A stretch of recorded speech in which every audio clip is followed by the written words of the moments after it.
We're going up and down, over and over. It's the same old thing. Up and down, over and under. Well, Bobby, welcome to the show. Excited to speak with you today. Thank you for having me, mate. I really appreciate your time, and it's great to be on. Absolutely. And we were just catching up a little bit beforehand. We were talking Australia. Where are you coming to us from currently? Are you in the UK right now? Yeah, I'm back at home in London in the UK. I was in Australia for the best part of 2021, at the end of 2020 into 2021 on Thor Love and Thunder. I was there for the best part of 8 months and then came home for 5 weeks to the UK and then went back to Australia to start prep and rehearsals on Extraction 2, which... there we go. Yeah, got shut down after about 5 weeks because of COVID. No kidding. I went to Byron and spent a couple of weeks with Chris and Zoc and the team and Azza, and until they figured out what they were going to do, and then they decided that they were going to pick it back up in Prague. So then I went to Prague for 8 months to finish Extraction 2. Oh, wow. So I've been away from home for the best part of 2 years. That's what I was going to ask you. That's got to be nuts. It's really tough. Yeah, it is tough. It's to juggle home and to work life as well and try and be present. It's very, very difficult. It doesn't lend to family life, if I'm honest. Yeah. Well, I got to imagine too, like given your line of work, it's like you kind of, there's a set period of time where you got to take advantage of these awesome opportunities, and it feels like as an outsider, it's like right now you and the team are on fire. Yeah, exactly. And listen, I've been a professional stunt performer now in film and TV for 15 years. Before that, I was a gymnast from a very young age. I started gymnastics when I was 4 and retired when I was 17 for Great Britain. I then played semi-pro football. And then I went into live acrobatic stunt shows and then commercials, free running commercials and soccer commercials. And my whole life, I've kind of been a physical degree for me. And to get to where I've got to after 15 years of stunts, I'm very grateful of doing that at the highest level. But, I've been with Chris for 10 years in his contract. We've done 15 films together. He's one of my closest friends. And that opportunity doesn't happen very often. And, he's an inspiration. And, that is something that you can't really, give up. And especially can't give up that right now. There comes a time when things change. But, the opportunity that I have with that and to work with the most amazing people and the great team. And like you said, he's on fire. And that in tow, that means the rest of us as a group, we go together everywhere all over the world, and we're like one big family. And it's what every stunt performer wants, is to be able to be in a top actor's action contract, like an action actor in their contract, and that's very far and few between. So I'm very fortunate that I've been given the opportunity, and I think I've worked so hard to get to where I've got to that I'm not going to give that up lightly. Yeah, no, yeah. I mean, I wouldn't expect so. Look, the day jobs suck, man. Don't don't entertain coming back to do what we're all doing. Well, let me ask you this. So, you just mentioned that you've been working with Chris for the last 10 years, but I mean, if someone were to pull up your IMDb, I mean, it's like 50 plus movies, and I mean, huge movies, huge actors. Are you still, like, at this point in your career, I imagine you can probably be a bit more selective. Are you still working primarily just with like Chris when he has his movies, or are you still, supporting other actors like in their action roles? I mean, listen, if time allows and I'm actually not working with Chris, which is not very often, then if I'll come home and have a bit of downtime, because that's important. But then once that downtime's up, I generally go back with Chris. He has something starting straight away. He's the busiest man on the planet. So in that respect, I still try and, connect and work with the people that I've worked with over the years. And I did the last Mission Impossible, not the newest one coming out, Mission Impossible 6. And I jumped on for the last 5 weeks and took over and stunt double for Henry Cavill on that. And, there's been opportunities to double other people while I've been with Chris. But to be totally honest, I'm so busy with Chris that when I do have time off, it's to recover and rest up, have some family time. And reboot, regenerate, try and get us back to, rest is very important. So I think I'm just very fortunate that Chris works all the time, that it means most of my time I'm with him. But I've got great friends in the industry that I can jump on with and work with. And I like to do that every now and again if I can, and I've got time. that I can do that. Yeah. Yeah. No, I mean, that sounds like a pretty unique, special situation. Well, and something else too, it seems like oftentimes, right, someone who's in like the stunt line of work is, oftentimes like in the back, behind the scenes. It feels like you have become a celebrity in your own right. And I hope you take that as well-intentioned as it is, because I had both my mother and my wife being like, you've got to get Bobby Dazzler on the podcast. No way. That's amazing. That's great. My mom's probably going to be very upset actually that I didn't like somehow like get her into like the third screen here. No But way. but I mean, look, it seems like you've built like a very, successful career just like on the back of your own personality and capabilities. Yeah, I think, certainly when I first started 15 years ago, social media wasn't around. And I think when that became so prominent in people's lives and it was just everywhere and it blew up, like Facebook and Instagram and things like that, TikTok. And I think it was, for me, I think that was something that I felt needed to be utilized in the way that things are in today's world. And I think that being able to do that will encourage, new stunt performers all over the world to get involved. And, we need, especially here in the UK, we need some more talent because it's so busy here in the UK with film and TV, especially now the streaming channels, so busy that the demand for performers has never been higher. So we need the top people, then we need to get more people in. So it's about also thinking about the future. And I think, by promoting stuff on Instagram and showing what we can do, people are kind of, oh, wow, I didn't get to see that before. I didn't know that stunt performers did this. I didn't know that was them. And obviously, that's part of the movie and that's why we're there, is it's about the actor doing it. But fortunately for me, Chris has been so supportive of me and my career and what I do. And he's so respectful and, he's so happy for what, I bring to the table and the team that he's always been promoting stuff for me on his social medias and, just being so supportive, which that's sometimes, I say sometimes is very, very difficult to come by, people like that. So, in his eyes, he's like, look, dude, because Chris is incredibly athletic and he does a hell of a lot of his own stunts and he could do a lot more than he's actually allowed, but due to schedule and, timing and trying to get everything done and shooting on different units. And also if he does something that's not necessary, you're not really going to tell it's Chris, it's not big enough for him to do it. There's no point in getting an injury that could, stop the production and then that costs a lot of money until he's fit again.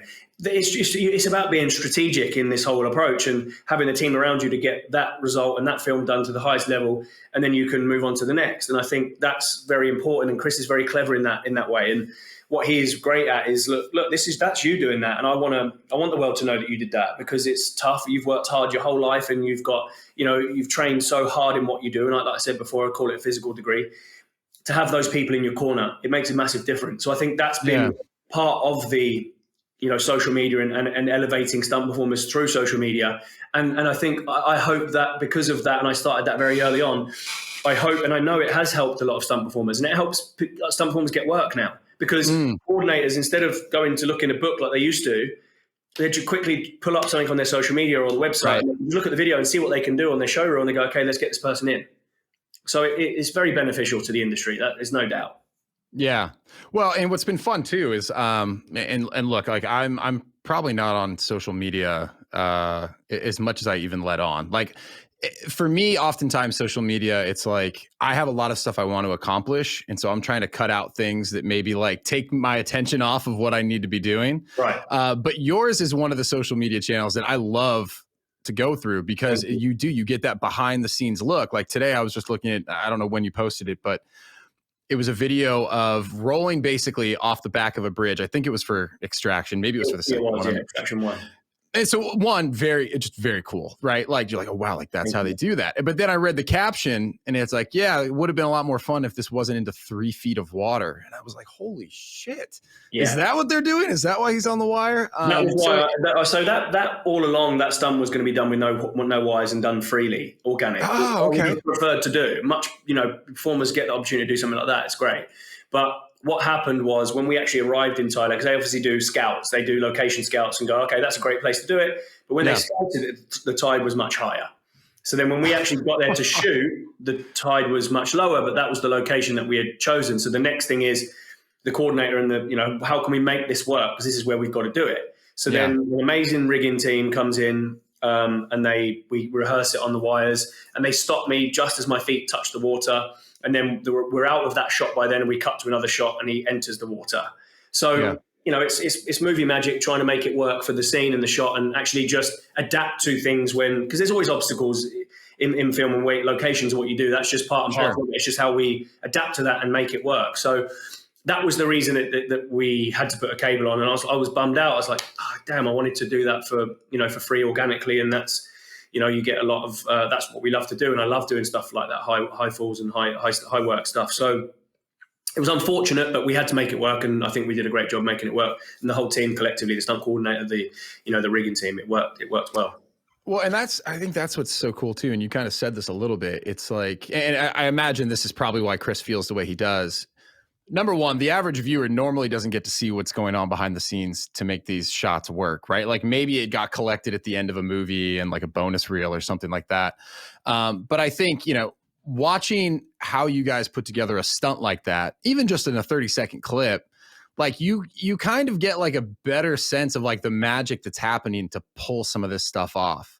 Like I remember, my kids are obsessed, like probably most kids, with the Avengers, Thor, like absolutely love it. Some of the stuff that we put on in our household, I'm like, I don't know if they're old enough for this, but you know what, we're going to run with it. Yeah, they're good. And I don't remember how we got to watching it, but we were watching how you filmed some of the scenes. And there was this one where you were rigged up to a wire. And I don't know how fast it was ripping you back or the G-forces you must have been experiencing, but it's like pulling you back into a tree. Yeah. And when you watch it live in the movie, you're like, oh, that's incredible. Like CGI. I wonder how they do that. And then you get to see like, oh my God. Yeah, no CGI in that one. That's not CGI. That was on Avengers Endgame. And I remember we rehearsed the gag to make sure that it worked and it was safe. And then on the day, there was always a chance that, it needed to be faster. And Sam Hargrave was second unit director on that. And we did a couple and he just called me over. He said, look, it's good. I know you can do it better. I know that we can make it look better. Are you okay with, us pumping up the PSI in the ram, the hydraulic ram that jerks us into the tree?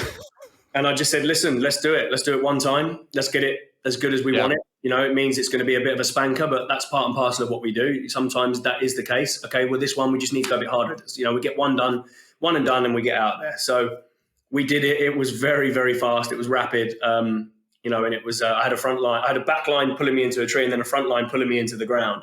So I'll try and get the clip and I'll link to it in the show notes so people can see if you have it. But it was great. It was a bit of a head ringer and I was, saw stars for a minute, but it was a great gag. I'm proud of it. And, it was needed on the day and we pulled it off. So, there's been lots of that type of thing in my career where I'm getting ragdolled around and, that's just what we need to do to drive that story and what they want at that moment for that storytelling point. So, it's part and parcel of it. Yeah, no, that makes sense. Well, and one of the things I wanted to pick your brain about a little bit today, just given the nature of your work and like that being an example, you've documented a lot about like your physical fitness regimen. And I would also love to talk about like your just like desire to kind of like educate people, especially the youth. I know you have a book. I definitely want to talk about that. But for you, like, is there anything in your mind that you're doing that is setting you up to be more resilient to these kinds of stunts that are like incredibly physically demanding? I think, so I guess maybe here's what I'm really asking, right? Like it's one thing to like train out to look aesthetically a certain way, right? Like a bodybuilder can look great, but functionally, like there might not be a whole lot to it. Yeah. Like for you, like what are you doing to balance like the functional demands of like the stunt work with also just in some instances, like the beating that your body's going to take? Yeah, I think throughout the years, I think the industry and the stunt community has changed massively over the years. We have to become more advanced at what we do and take a lot more care in what we do than it was maybe back in the day. And that's, no disrespect to the older stunt women and stunt men out there, but it was just different then. And I think it's the same as films. Things move on. You need to, evolve. And that means that the stunt performers need to be more resilient. They need to be fitter. They need to be stronger. And, I class us as, athletes. We're athletes now. Right. When we're at work and say, for example, I'm filming a movie and for example, Thor Love and Thunder that comes out next month, that was the biggest I've ever been. And that was the biggest Chris has ever been. And it was something that we spoke about in COVID. And he said, look, I want to be the healthiest and strongest I've ever been. And that means we're going to train even harder than what we do before. And we always train hard. So it's, it's just pushing that envelope and raising that bar as much as we possibly can to get those results. But, and that was for the look. But then I had to also take into consideration that I'm doing a lot of the stunts as well. I'm flying around. Right. The heavier I am, the harder it's to control. And the landings are obviously a lot harder. So I still need to make sure I'm as functional as I possibly can. And what I do is, as a backup for me, and what I have done my whole career, is I always go back to my gymnastic days when it was all my own body weight stuff. So, it's a lot of, rings and, pull-ups and push-ups and dips and stuff like that, because all of that handstand push-ups and handstand walking and all of that, that body weight strengthening stuff that is internal, and that's what makes me strong, having a strong core. And I've had that luckily from such a young age from gymnastics, and it's ingrained in me, it's built in me. And I always go back to that as my backup, and also my go-to for being able to still be agile, but also aesthetically still reach what I need to reach. And that is not easy. That's been 15 years of trial and error. And I feel like over the years, I've kind of mastered what works for me, and which might not necessarily work for everyone else. But I just think that I can always draw upon my gymnastic days that have put me in such good stead physically. Don't get me wrong, I'm 38 this month, and I'm certainly not getting any younger. And the injuries that you get, they take longer. You feel it more in the mornings, in the day. That's just part and parcel of what we do and getting older. But I think how to try and manage that the best way I possibly can is to eat the best way I possibly can. Keep training for what I need to train. And when I'm not working, like for example now, I maintain. I do all my own body weight stuff, and then I might go and I isolate a couple of muscle groups. But I try and maintain a level ground that if I get a phone call to go and double Thor again, then I can try and get there. I mean, not this time around, it was much longer than 6 weeks, but I try and keep at a level where I can either lose it or put it on in like a 6 to 8 week period. Oh, interesting. Yeah. Well, and that's what I was wondering too, like, especially, God, I was looking it up, but just like the nature of some of the different actors that you've doubled for, like completely different, like body sizes, shapes, demands. Like I've always been curious, like how difficult is that? Like, as an outsider, like, I'm like, well, he's like a big built guy, and like he and Chris actually look like they kind of have a similar build. Like maybe that's easier, but like how challenging is it for you and for, stunt workers in general to like match like that aesthetic look of the person that you're doubling for? Or is that some of the movie magic where it's not as critical as maybe I'm making it out to be? It's really tough, but it's also down to the stunt performer to really try and embody that and try and do the best you possibly can to get the best shape you can to be stunt doubling for your actor. It's okay getting the job, but you want to keep that job. You need to work as hard as you possibly can to be in the shape that the actor is. Unfortunately for me, I say unfortunately, I'm very fortunate to know and have worked with Chris and be a stunt double, but unfortunately for me, he's probably in the best shape in Hollywood, full stop. Right. Yeah, I think there's not a lot of people. So, it's not as if I had an actor that is still in great shape, but something I'd be able to obtain a lot easier. I'm 6'1", Chris is 6'4". I naturally sit around 85, 86 kg. Chris sits around naturally about 95 kg. So it's tough to, I've got to, train.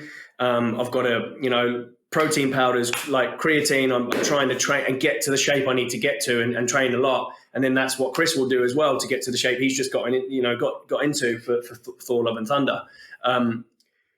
So what I'm hearing is it's like I'm doubling an actor that's the same weight and height as me. I'm doubling someone that's a man mountain. Yeah, I was gonna say so it's easier to double for Chris Pratt than it is Chris Hemsworth is what I took away from that. That'll be the tagline, by the way.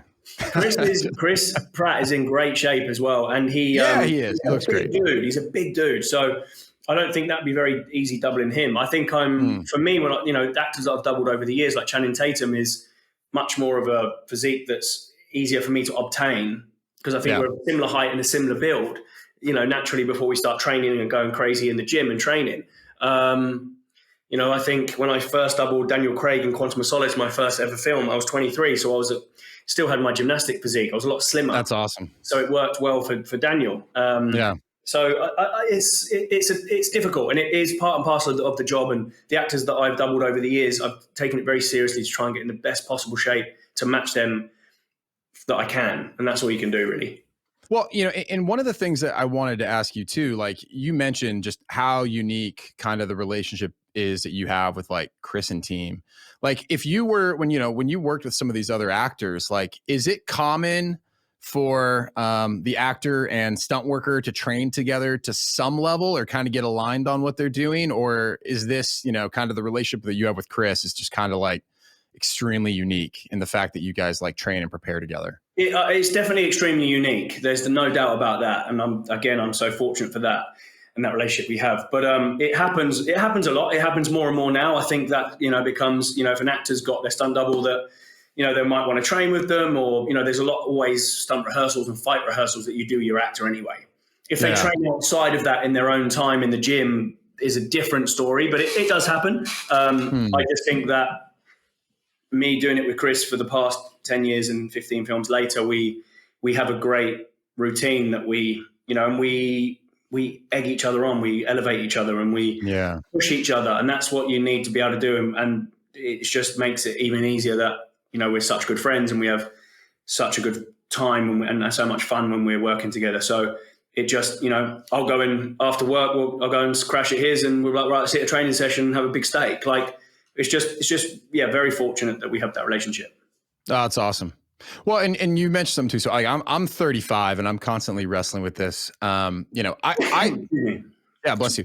I at 35, I still feel like I could actually compete at a very high level, similar to what I did when I was like, let's say 22. Like, it's not as easy, but I almost feel like some of the age related things that I'm dealing with are a more byproduct of like my day-to-day routine sitting in front of a computer all day versus like what I'm physically capable of. For you, I mean, you've been active and athletic at such a high level your entire life. Like, how are you feeling present day at 38? Like, are you starting to notice like, boy, age starts to wear on you, or do you still feel like really sharp? Like kind of where are you on that spectrum? That's a good question. And I'm trying to think how I answer this to come out of this as the best looking I possibly can. So, yeah, I'm just about to turn 38. I think over the years, and it stemmed from gymnastics, not just the 15 years in stunts, but, the time before that from gymnastics. And I think that it's not as easy. I wake up in the morning and, like, for example, I had such a bad back from gymnastics, and then from 16 years old until literally March 2019, my back was so bad, and it gradually got worse and worse and worse. My discs at L4, L5, S1 level went through every stage of rupturing, and they exploded, and there was basically nothing left. There's no, they were dead. And then they shrunk so much, it was literally vertebrae on vertebrae. By the time I had surgery, I've now got 2 titanium discs at that level. But since I had that surgery, my lower back is the best it's ever been, even from when I was 17. Really? So, yeah. And so I would say now I'm 38, my lower back's better than it was when I was 17. But if I do something like, for example, I used to play semi-professional football, soccer, and I've just been playing in a couple of charity football matches, for great cause, but, and getting to have a run out. And I've played 2 games, I think, and both games, I think I only played 50 minutes of the 90 in both games.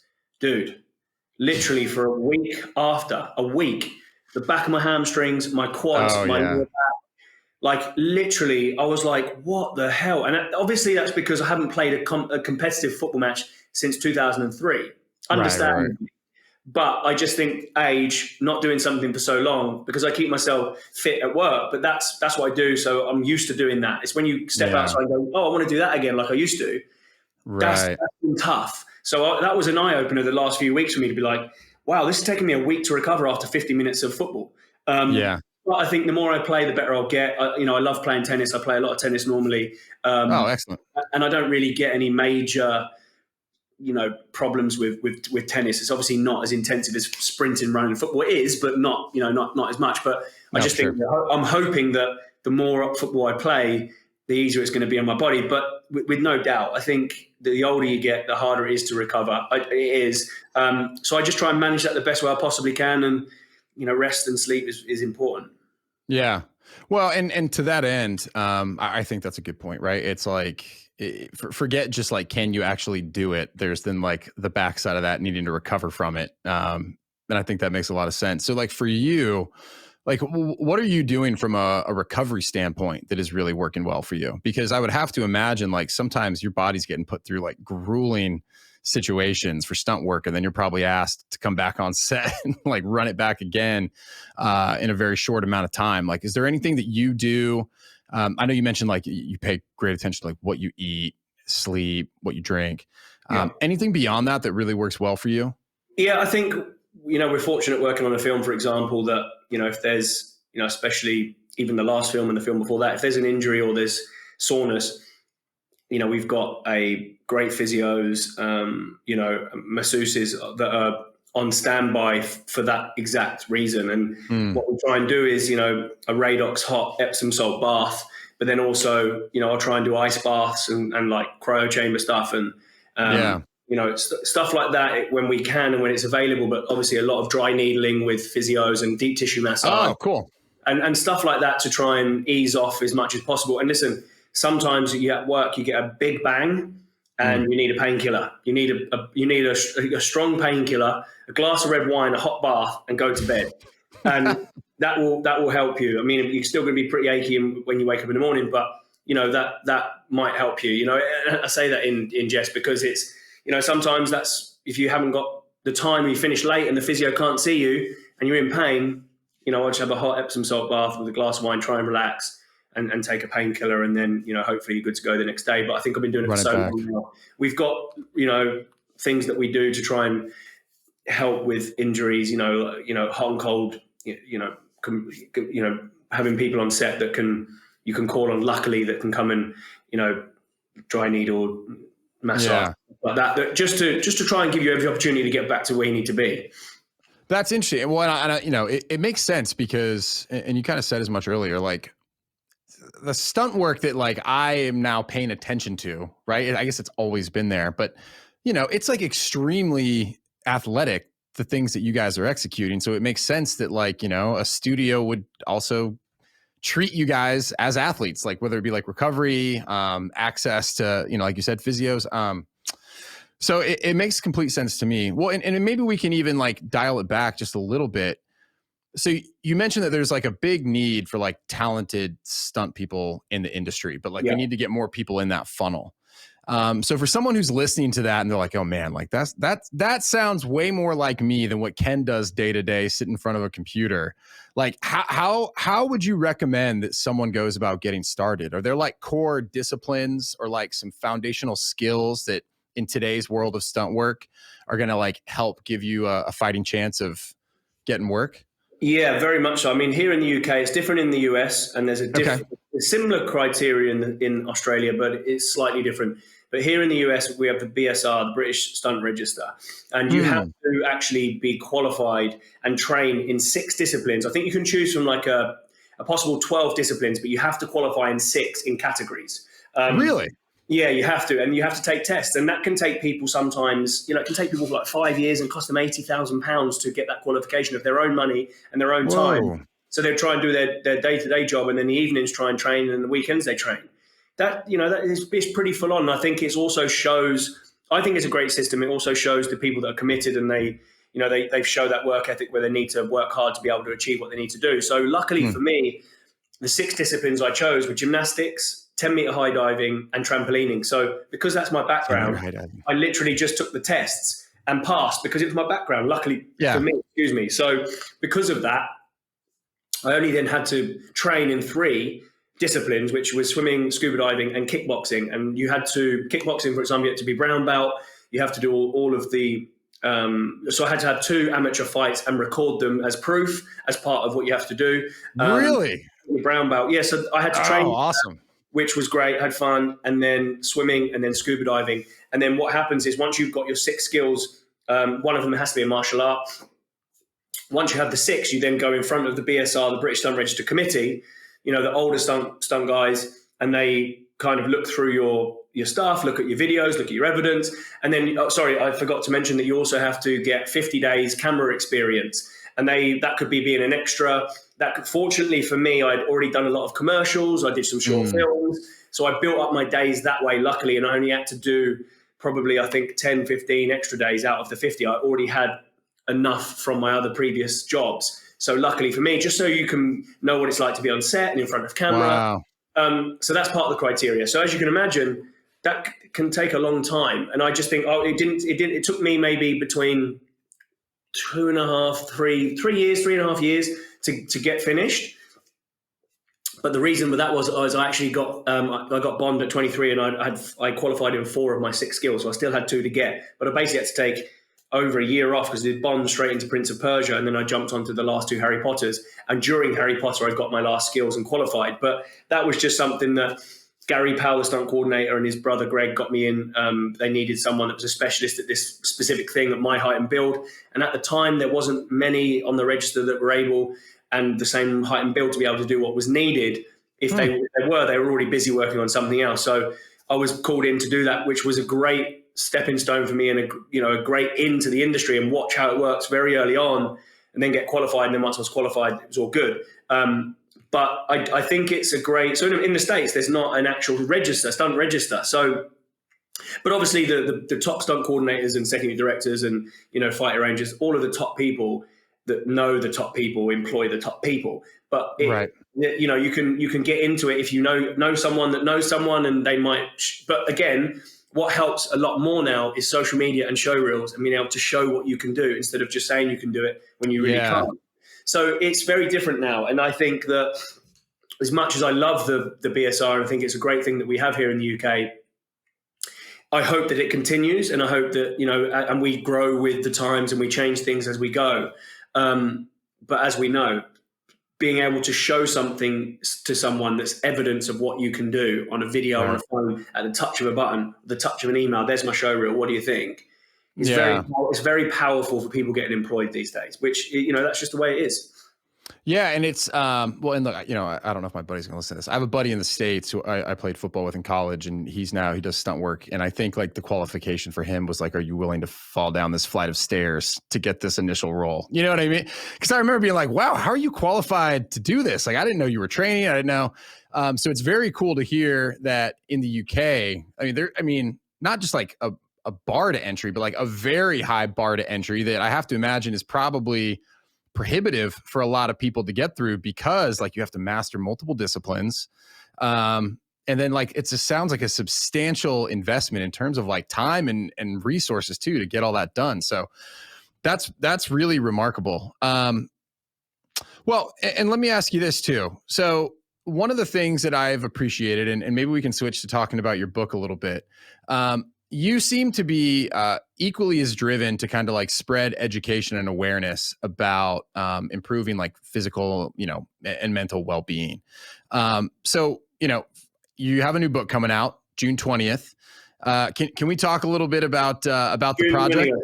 We have. I wasn't even prepared. That just appeared there. June the 20th is my debut children's book that I wrote, and there's a great story behind this. And I think the motivation is such a great story for kids to basically latch onto and read and hopefully inspire young children with this book. Because I had back surgery in March 2019 after Extraction 1, where I had my 2 titanium discs, and it was the biggest operation of my life. And I knew that I was going to be out of work recovering for between 6 to 9 months. And that was just what I had to be prepared for. But I think as much as I'd been working solidly for so long up until then, and even after the surgery and now, I've never had that amount of time off. I've just been lucky enough to go from job to job to job to job. Yeah. You get used to that over the years. So when it came up, I was like, okay, I need to prepare myself that I'm not going to work now for the next 6 to 9 months. And I thought I was preparing myself, but I knew it was going to be difficult physically. I didn't realize how difficult it would be mentally as well. The two combined was a real struggle in early 2019. And, you have all this time on your hands and you're laying there. And normally I don't have that time on my hands. I'm busy working to overthink things. And, it can be it was a real mental challenge, and it was a battle, and it was kind of, damn, has this worked? Has it gone wrong? I feel bad today, or I feel worse this week than I did last week. Have I twinged it somehow? Have I moved the disc? Or So there was Backs a are lot of scary. things that were running through my mind, and it was painful to walk. It was painful to rehab. It was really tough, and I think that creeps up on you mentally, and it did, I struggled for a long time. And a good friend of mine was actually it was our publicist in Australia for Centre. Antoinette is her name. Good friend of mine, and I was laying in bed recovering after the surgery, and she said, "What you can do now?" And I said, "Well, I don't know. I have to try and wait till I recover and hopefully get back to my job and hopefully be able to do it the best I was doing it before, or the way I was doing it before, if not better, if possible." But there's a part of me thinking, "Will I ever come back?" Because I was just in that mental battle with myself. And she said, "Why don't you write a book?" And I was like, "Hold on a minute. I'm not academic. I hardly went to school, which I'm not proud of. I was bad at school. It just wasn't my thing." And that's another thing that I like to try and point out. This, such an emphasis on education, and it has to be. I totally agree with that. But some people are just better at other things than they are at other things, if that makes sense. I'm not sure.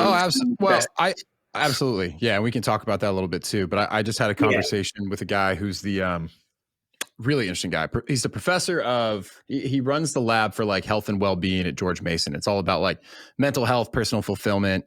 And we talk a little bit about that. It's like, well, yeah, like how many of these kids are set up for success, when success in school is just like, hey, can you memorize all these historical facts and regurgitate them back? Yeah. It's like, how many talented people are we letting slip through the cracks who have crazy talents, passions, abilities, and we're just not catering to them. Yeah, exactly. Ken, mate, and that's exactly it. And I think there needs to be more awareness of that, and people need to be, I understand that the education is there, it has to be there, and it moves on. And, you've got to be writing a book now, they've got iPads and laptops and whatever at school, which is fine. We have to adapt with the times. I totally agree. But, like exactly what you said, if a kid shows talent elsewhere, that should be, you should zone in on that and promote that. Yeah. You show the enjoyment, the talent, keep up with everything else, but also don't just discard that and say, no, you need to stay in with your books. It's not I don't feel like that's the way. And I feel like, there needs to change, but I guess that's another thing. But I mean, go back to me writing the story. The book was, I kind of, as soon as my friend said it to me, I was like, laughed it off. I was kind of like, what are you talking about? That's not my thing. I don't write books. I'm a stuntman, land on my head for a living. That's why I do what I do. Because I work as a physical performer, and that's what I hope I'm good at.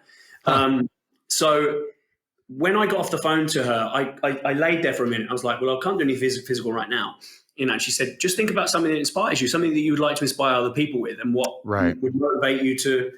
And I sat there, and my stepdaughter's 10, Taylor Ray, and my little nephew Eddie is 5 now, but the time was 3. Awesome. Because it was a couple of years ago, but then COVID hit, so there was a bit of a delay on the book. But I laid there and I wrote this first draft in 4 days, and it's a chapter book. It's got some great pictures in it. An illustrator, a friend of mine, Katerina, illustrated the book, and it's amazing, very colourful.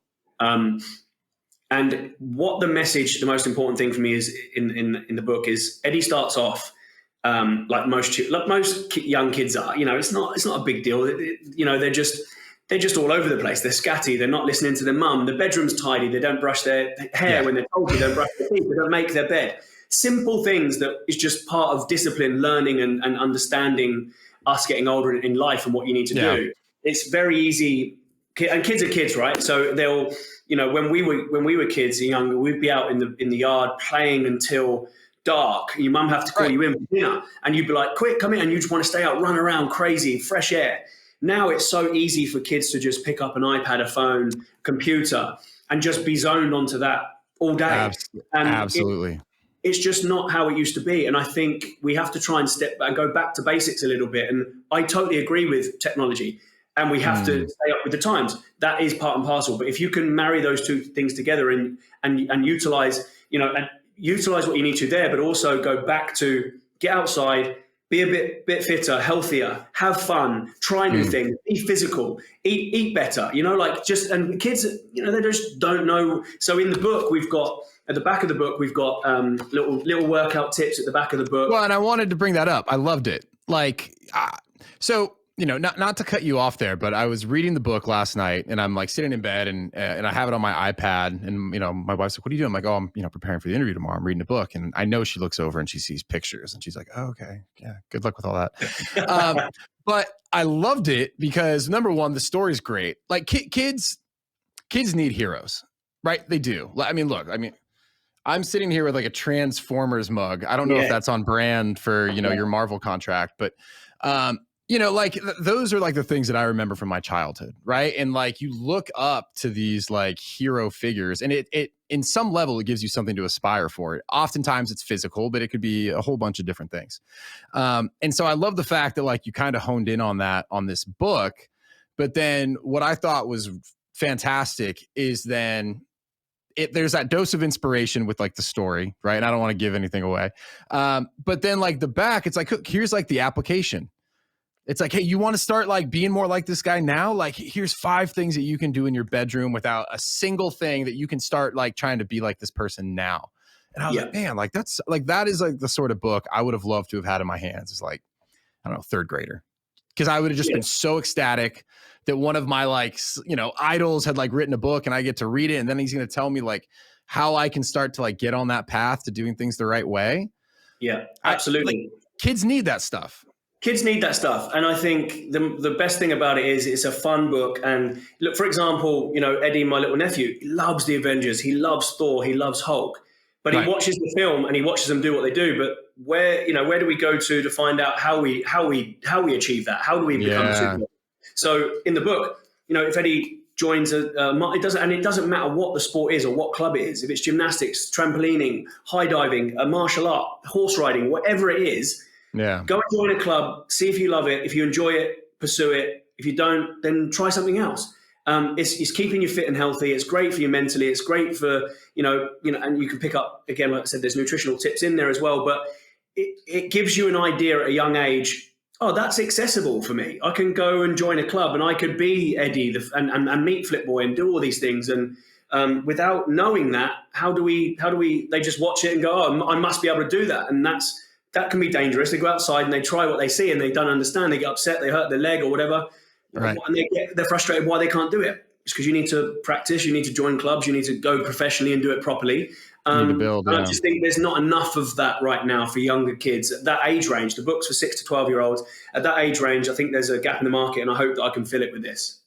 Yeah, no, and I thought that too. Like, I thought it was interesting. Like, when I first opened it, I was like, oh, awesome. Like, he did a kid's book.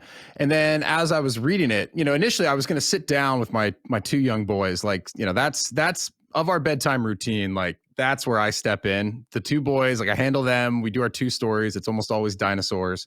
And I was like, oh, like maybe I'll read this to them tonight. And then as I was going through, I was like, no, this is more geared towards my daughter who's 7. And I'm actually excited. So when it comes out, I'm going to order a physical copy. But like, I'm going to put that on her nightside table. And that'll be a book that like she can work through. You know what I mean? And in some ways, like, she might struggle with some of it, but it's awesome because it's something that she can kind of take ownership of. It's something that relates to her. But more importantly, like, it's building some of these great kind of foundational principles for kids at a young age. And I agree, like, being a parent right now, it's a crazy time. Like, I'm pretty adamant that, like, I got the kids like a Nintendo Wii or whatever. And it's a blast and we play it every once in a while, but mostly I'm trying to keep the devices out of their hands. Yeah, they find these things and I don't know how. Like, my 2-year-old knows how to get to the dinosaur game on his mom's phone. Like, it's a tough uphill battle. So it's like the more that we can reinforce. Such a tough hill battle, and it's just the way that it is now. And just like you said, for us to try and remember that and try and go, okay, well, use it for an hour and then we're going to do something physical, or we're going to read that and do something physical. And I think also writing this, I didn't just make up a story. I just drew on my past experiences, drew on my experience with Taylor and Eddie. And I'm an advocate for the book. I started gymnastics when I was 4 years old. I competed for Great Britain until I was 17. I used to train 5 to 6 days a week, sometimes between 3 and 5 hours per session. So my whole life is that. So and if you do put that hard work in and you find something you enjoy and you want to be the best at it and you focus on it, it comes with everything else in life: discipline, work ethic, listening to people when they're telling you. Because I think it teaches you so many lessons. And I wouldn't be sitting here right now with, sometimes I don't sit back enough and appreciate the things that I have done because you just go. Yeah. But every now and again, like you said, like you mentioned my IMDb, and I'm like, actually, you forget sometimes, but I've got all those things to be so proud of. And I would not have had those things. I would not be sitting here now with those kind of credits at this job that I've got unless I did gymnastics from the age that I did it. And I'm not saying that you have to do gymnastics. It can be anything. But I just think it's important for children to find something they love, and if they want, and it's fun, it needs to be fun. But if they want to be the best at it, you've got to work hard, and that's a good life lesson and a life skill to learn. Oh, absolutely. Yeah. I mean, I've had a bunch of conversations with people from a bunch of different walks of life. And it's like, I haven't met one person yet who's like, nah, sports isn't really like a good investment in time. Yeah, but it's so transferable. Like, whether it's at work, whether just in your personal life, dealing with adversity, dealing with hard times, like understanding how to operate within a team when you're in a team environment. Like, there's just so many fantastic skills. So I couldn't agree more. Well, hey, and let me ask you this. So kind of on the topic of the book. So bless you. Hay fever, dude. Allergies. So bad. You know what? I'm ashamed to admit I've got a pollen tracker up on my desktop. I mean, I'm fighting the same battle as you. And we can wrap this up here in a minute. But one thing I wanted to ask you, like your quote unquote day job is extremely demanding, not just in terms of like physical demands, but like you might not be in one different place of the world at another time. You've written this book. You have other pursuits. Like I know you own a gym. I know you're working with like the Center app. What to you is helping you kind of like manage all of these things? Because you do, again, it looks like you have a lot on your plate right now. Like, is there anything that's like kind of helping you be able to like operate at a high level in multiple fields? Do you know what? I think I always go back to basics. I'm a big worrier of everything. I always worry. I have to know what I'm doing. I've got OCD in respect that I have notes in my phone, my diary, and so I know what's happening because my memory's not the best. So I know if there's something in my, if someone tells me something that's important and I don't write it down, then the next hour I'm like, what did they say? I know it's important. It needs to be done soon. So for me, I found a formula that, it might not be great, but I have to refer back to my notes and my diary. What do I need to do? Once I've done it, I just delete it. And I feel like I've done something and accomplished something in my day. But I still try and do that and try and juggle that with work and center and training. But I just think that as much as things there's a lot of things to do at once. And I think I try and sometimes go back to a very basic thing that I was taught a couple of years ago, that don't think too far ahead. Don't worry about the past has happened. Just deal with the present, what we can do right now. So I take a deep breath and go, okay, right, what do I need to do now? Okay, we need to go and shoot a workout for center. Let's get that done. Let's make sure they're happy with that. We get that sent off. Boom, tick it off, delete it off the list. What do I need to do now? Okay, we need to go and, at work, we train with the actors or whatever. I need to go and do my own personal training or whatever it may be. I just think trying to find a routine. I think routine from a young age in gymnastics, it very much helped me with routine is so key to me and important that every day I know I've got to train. Otherwise, it doesn't matter if I'm not the best for mornings and for training. I never was as a gymnast. I was not great in the mornings because 4 or 5 days a week were in evenings after school. Oh, okay. So I think my body got used to that. But if I can train in the morning, I will, because then it's done for the rest of the day. I can crack on knowing that I've already trained. If I don't train when I'm supposed to, that might be in the morning or later on. If I miss that and I go, I'll do it later, I don't stop thinking about it. I'm literally like, shit, I need to train. And it actually messes up my day and it messes up my mind and what I need to do and not be as, efficient with other things. So going back to that, like we said before, just making sure that my start and basic of my routine will be to make sure I train and make sure I eat well. 6 days a week, I make sure I train and I eat as well as I possibly can. And listen, every now and again, that's the principle I try and stick to. But, I love chocolate. I'm not going to lie. I love ice cream. Every now and again, and every now and again, I'll have some during the week or whatever. And it'll be like, okay, well, I just need to work a bit harder in the gym tomorrow. But generally, the structure that I try and keep to is, eating well and training 5 to 6 days a week. And then I think that just puts me in good stead for everything else I need to do. If one of those goes off, you're kind of like, I've blown it now. Let's just leave it. I might as well eat loads of chocolate now and just worry about it tomorrow. Then it's a knock-on effect. And then the next day you're like, oh, damn, I've missed. I'm now behind. So I just try and my most important thing, I think, trying to get back to what you're saying is trying to keep a routine. Yeah, I love that. And that might even be a great place to end it, because I love that. I don't know if quote is the right word, but this thought of like, look, what's happened in the past is done. There's no changing that. Don't look too far ahead. It's like deal with kind of what's in front of you.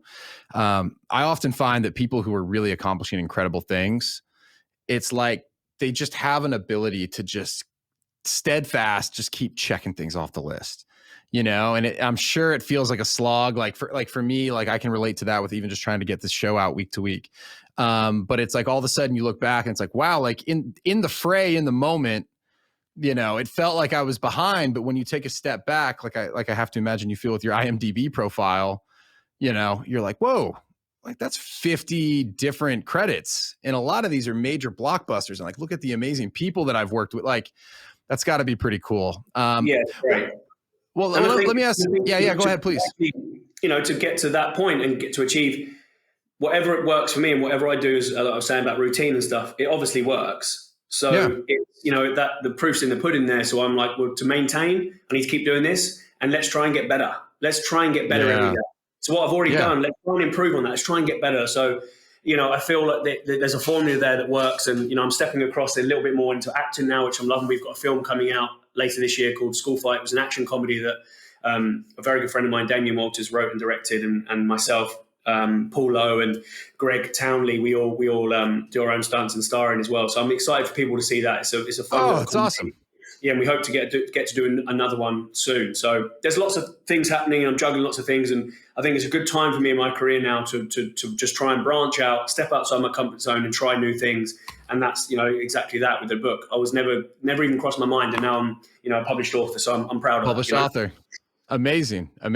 So okay.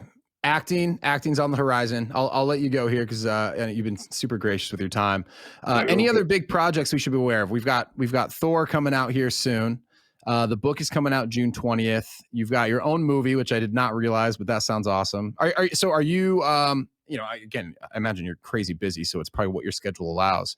But is acting something that you really want to focus on here as you start to, like, you know, either transition out of stunt work eventually over time, or like, where's your head at? I think, you know, not to retire you, by the way. I realize that might have come up like, Jesus, man, like I'm 38. Cut me a break, man. Yeah, it's about, you know, like trying new things, like we talked about before. And, you know, School Fight will come out later this year. And that was something I'd never tried before, really. And I absolutely loved it. I really, really enjoyed it. It was so much fun. And I felt a real buzz of, I love that. Let's do more of that. And hopefully we're in talks now to do another one, which would be amazing. So I'd like to be able to branch and do a bit of both.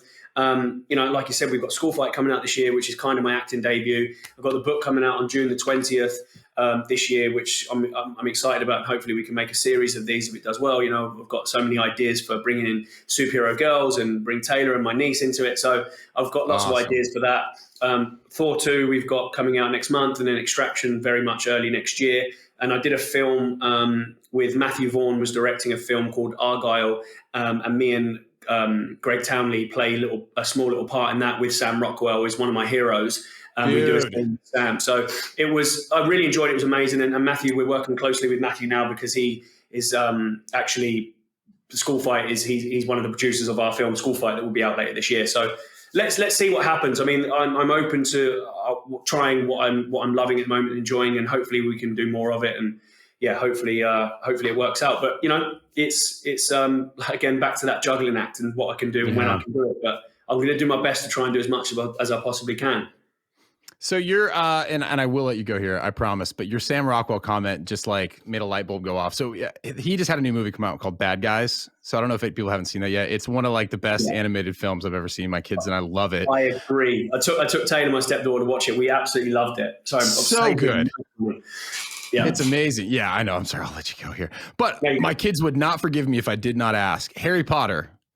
Where were you in Harry? I mean, you're talking to someone who lives in like a Harry Potter house.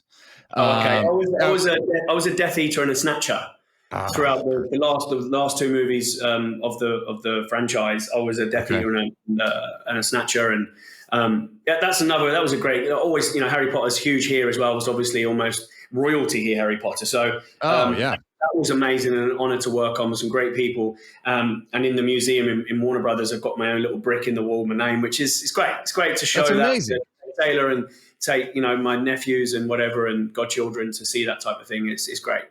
Well, if I didn't have my kids' interest with Thor, we definitely got them with Harry Potter. So okay, good. Well, awesome. Hey, Bobby, thank you so much, man. This has been such a great conversation. And at some point we'll have to have you back on, and I can't wait to see School Fight. Absolutely.